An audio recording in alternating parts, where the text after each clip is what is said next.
A second world country is a communist country, or at least that's what it used to mean.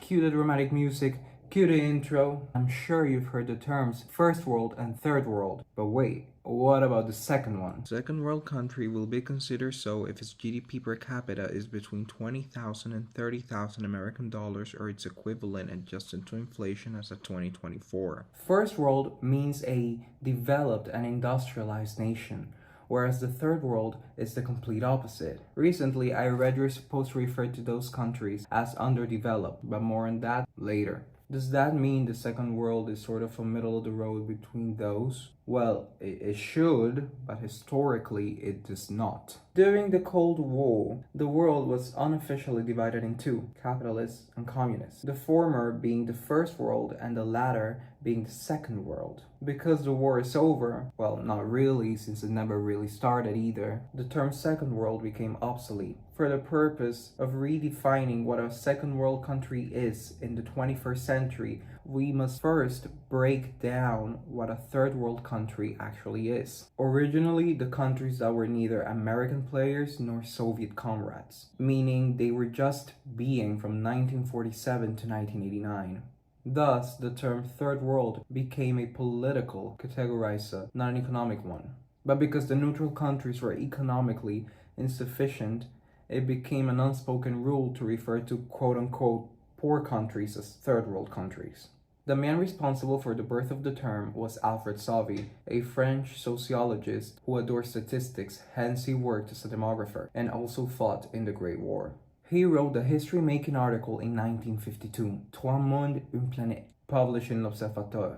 I read it, I liked it, it felt European and aggressive, I liked that. I'll link it down in the description below if you want to take a peek, but beware, c'est en français. He uses the metaphor tiers état, third state, who were French commoners, aka the gentry, during the Revolution. He described the Third World as countries that played no significant role in the Cold War and were located in Africa or Asia. This Third World, ignored, exploited, despised like the Third State, also wants to be something. As I was researching this video, I came across articles from trusted sites such as NPR, the National Library of Medicine, and Investopedia, all concluding the same thing. One should not be referring to third world countries as third world countries because it is derogatory and offensive. As someone born in a third world country, this was news to me. People from my country use it as a common term to refer to my country and other countries in a similar position. It's not derogatory if it's the truth. Trying to pretend we live in a world with no order or no unwritten categories is just as bad as pretending all countries are equal. All countries have an equal amount of opportunity, and all countries have the same kind of influence on the international community as first world countries, when that is simply not the truth. But you're talking about more than a difference in income. You're talking about a difference in background and education. This guy is working class. Working class? Yeah, it's the millennium, sweetie. We don't say things like working class anymore. But you're trying to pretend that we live in a classless society, and we don't.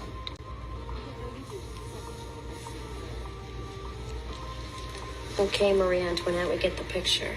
Third world countries are often puppets to the phenomenon of globalization. Less wealthy nations do not possess the same highly beneficial effect of globalization as more developed countries do. Domestic industries in underdeveloped countries may be endangered due to the comparative or absolute advantage the first world possesses. Another concern is the overuse of natural resources to meet higher demands in production, or even financing. Let's say a puppeteer is financing a project for the puppet, but the puppet needs resources, so it reaches out to another puppeteer. Except this time, puppeteer number one does not like it, so it cuts all financing from the original project, leaving the puppet hanging at the seams. Want a more direct example? American and Canadian call centers usually hire overseas because it's cheaper, and you wouldn't believe the horror stories I've heard from those who work there. I'm talking 15-minute lunch breaks, not being able to quit, or not being able to go to the bathroom. Of course, that raises the no one is saying it but everyone's thinking it question. Is labor cheaper because the people are cheap, or is it cheaper because the people are worth less? Are they really? In terms of education, upbringing, entertainment, safety, and healthcare, They are two completely different worlds. If the chances a person is healthier, more educated, cultured, and trauma less in a first world country, then why is the term third world derogatory if it's the truth? And keep in mind, these articles were all written by people in the first world, and people born in the first world telling people from the third world how to feel. Classic puppet and puppeteer. Well, but you get the point. I am now editing the video, and the National Library of Medicine really surprised me. It was the only one that was actually written by people that have lived in those countries, that are from those countries, or have some sort of connection to poor countries. Yeah, I'm not afraid to say poor, okay? Goes to show that because you're born in a third world country does not mean you think like me. Just because you're born in a third world country and they're biased because they work for first world countries, but everyone's biased. I'm biased. Bias is just part of being a human being. There is no consensus regarding what countries belong in the third world, but I tried to draw a map from information I found from Worldometer and Nations Online. Let me introduce the first enactment of the very world classification book. Categorizing a country as a member state of the third world requires it to meet the two following criteria. First, a country shall be classified as a third world country if its measure of GDP per capita comes out to be under 20,000 American dollars, or its equivalent adjusted to inflation as of 2024.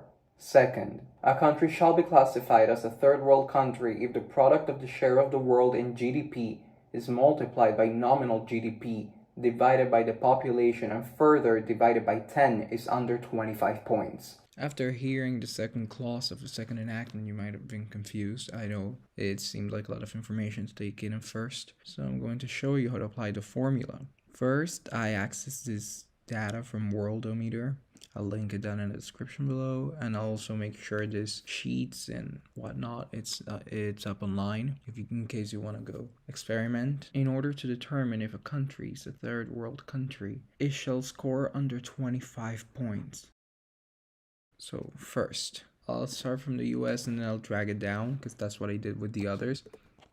So we multiplied the share of the world GDP times the nominal GDP. Now we're dividing the 6 trillion something dollars by the population so as to show wealth distribution and how much of the population can the economy actually cover and carry. And we get a number of 19,000 something dollars. Now keep in mind this is in dollars, but I'll later change it to points or numbers just because it's not currency. We can stick with that number, but because it's really big, we further divide it by 10 in order to simplify the equation. And we get 1900 something points, meaning the US scores over 25, meaning it is not a third world country. Still, take a look at countries like Slovakia and Belarus that score under 25 points. We have defined what the third world is precisely, and here are some examples. Congo, Cambodia, Nicaragua, Jamaica, Ukraine. Now onto what entails the first world. A first world country is a developed nation, a puppeteer, constantly relevant and present in the international community in terms of media, politics, and even, but not necessarily, military. We could narrow the first world to G20 countries, but that's taking the easy way out. So let us introduce the second enactment of the very world classification book. A first world country shall be deemed so should it meet two of the three following criteria. A country shall be deemed a first world country if its measure of GDP per capita comes out to be over 30,000 American dollars or its equivalent adjusted to inflation as of 2024. A country shall be deemed a first world country if its measure of nominal GDP comes out to be over 350 billion American dollars or its equivalent adjusted to inflation as of 2024. A country shall be deemed a first world country if the product of the share of world GDP is multiplied by nominal GDP divided by the population further divided by 10 is equal to over 25 points, leaving us with countries like the US, the UK, the Netherlands, Australia, and China. We are left with the remainder, which is the second world.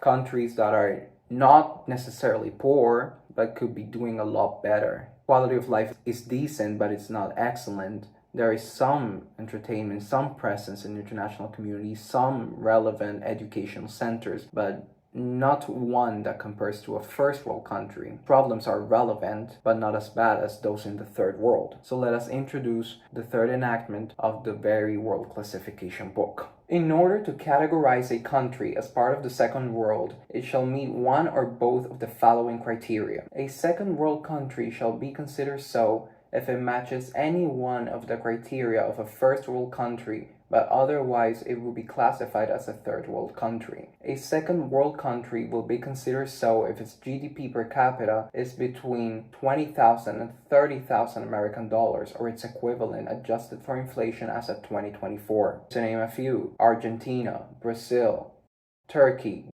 Greece, New Zealand, and South Africa. There you have it. The first, the second, and the third world, and the way to classify them using the Very World Classification book. Classifying countries is not a way of stigmatizing them, it's a way to know which countries are in need of more international cooperation and can benefit from aid. It is also a way for world leaders to make their country move up. It is also a way for people to know which category their country is in so they can work in order to further it. With nothing else left to say, my name is London. I hope you enjoyed this video and it was interesting. If you've got any questions, doubts, or arguments against the Very World Classification book or whatever I said in the video. So before you go, everything that I use, the resources, the Excel sheets, the math formulas, the maps, whatever I used in the video is going to be down in the description below. You're going to have to click a link that'll send you to my blog. And so before you go, every single thing that I use, every resource, Excel sheet, math formula, maps, is going to be down in the description below. So you're going to have to click on a link that'll send you to my website, well, my blog, either a Medium or WordPress, and it'll take you to the article, and you're going to be able to download everything. So that's it. Please comment down below. Let's make it a respectful space for debate. Like, subscribe, or whatever it is YouTubers say. Do we say YouTubers anymore, or is it content creators? I feel like we say they say content creators to distinguish themselves from TikTokers, but it's all the same thing. YouTubers are just glorified TikTokers, you know? But whatever, just subscribe. If you've chosen to support me, thank you. Thank you so much. God bless. Have a nice day.